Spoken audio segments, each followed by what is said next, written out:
Hello guys, আমরা finally চলে আসছি কক্সবাজার সমুদ্র সৈকতের কাছে কাছে একদম। আমরা বিচে বসে থেকেই আমরা ব্লগ করছি। দেখতে পাচ্ছেন আমার ছোট্ট মামনি, তারপর হচ্ছে জান্নাত, এই যে বিচে শুয়ে আছে। আজকে একদম পুরো ভরপুর, পুরো বিচটা অনেক অনেক মানে পর্যটক আজকে। আর সমুদ্রটা অনেক বেশি উত্তাল, খুব ভালো লাগছে সমুদ্রের পাশে দাঁড়িয়ে বসে থেকে। আমরা এতক্ষণ ফটোশুট করেছিলাম, ফটোশুট করা শেষ, এখন আমরা একটু বসে রেস্ট নিচ্ছি। তো চিন্তা করলাম যে আপনাদেরকে একটু দেখাই।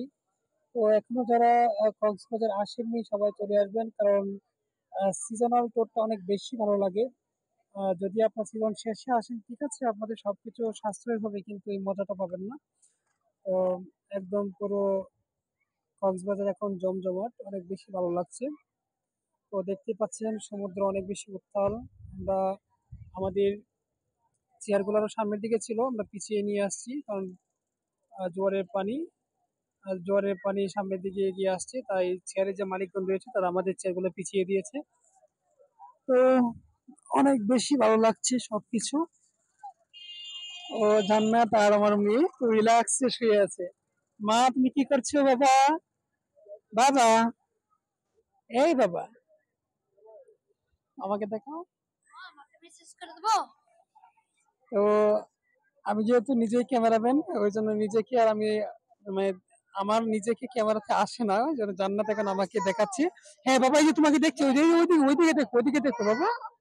হ্যাঁ। তো আজকে যেহেতু প্রথম দিন, আজকে আমরা কোনো রাইডে চড়ি নাই, অনেক রাইড রয়েছে, ঘোরা রয়েছে। আগামীকাল ঘোরায় চড়বো, অনেক রাইড রয়েছে, সব রাইডে চলবো ইনশাল্লাহ। বাবা বাবা, দিব দিব দিব। হুম। তো যারা যারা এখনো আসেননি সবাই কিন্তু চলে আসবেন, ঠিক আছে? সবাই চলে আসবেন। আসলে লাইফে এনজয়টা হচ্ছে অনেক বেশি গুরুত্বপূর্ণ। যদি আপনি জীবনে এনজয় করতে না পারেন তাহলে লাইফটাই বৃথা, বুঝছেন? তো ওই জন্যই কাজের ফাঁকে সময় করে একটু নিজেকে সময় দিবেন, ঘুরতে ফিরতে চলে আসবেন। তো আমরা ফাইনালি কক্সবাজার চলে আসলাম। অনেক জল্পনা কল্পনার পর, অনেকটা রিস্ক নিয়ে, শুধু আমার মেয়েকে নিয়ে, তারপর আপনাদের ভাবিকে নিয়ে আমরা ডিসিশন নিলাম যে এবারেই যাব। তো আমরা চলে আসলাম। তো খুব ভালো লাগছে আজকে। আমরা 10টা 11টার দিকে সেখানে পৌঁছাই, তারপর হোটেলে রেস্ট নিয়ে 9টা স্টেশনে আসছিলাম।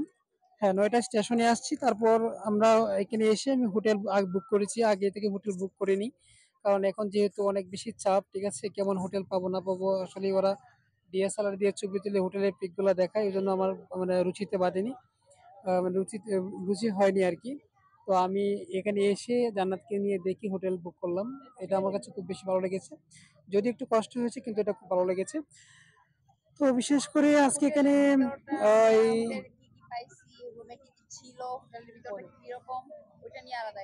হ্যাঁ, তো আমাদের হোটেল নিয়ে আলাদা একটা ব্লগ আসবে। আপনারা কেমন হোটেল নেবেন, কিভাবে নেবেন, এই বিষয়গুলো নিয়ে আলাদা একটা ব্লগ আমরা অবশ্যই আপনাদের উদ্দেশ্যে দিব।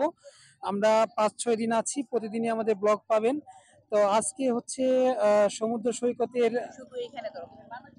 হ্যাঁ, সমুদ্র সৈকতের একদম পাশাপাশি মানে বসে আমি মানে ব্লগটা করছি। দেখতে পাচ্ছেন অনেক বেশি উত্তাল সমুদ্রের ঢেউগুলো। তো আর সূর্যাস্তটা দেখাতে পারিনি আপনাদেরকে, কারণ হচ্ছে আমার তখন মনে ছিল না। তো সবাই ভালো থাকবেন, এগুলো আমাদের সাথে যুক্ত থাকবেন।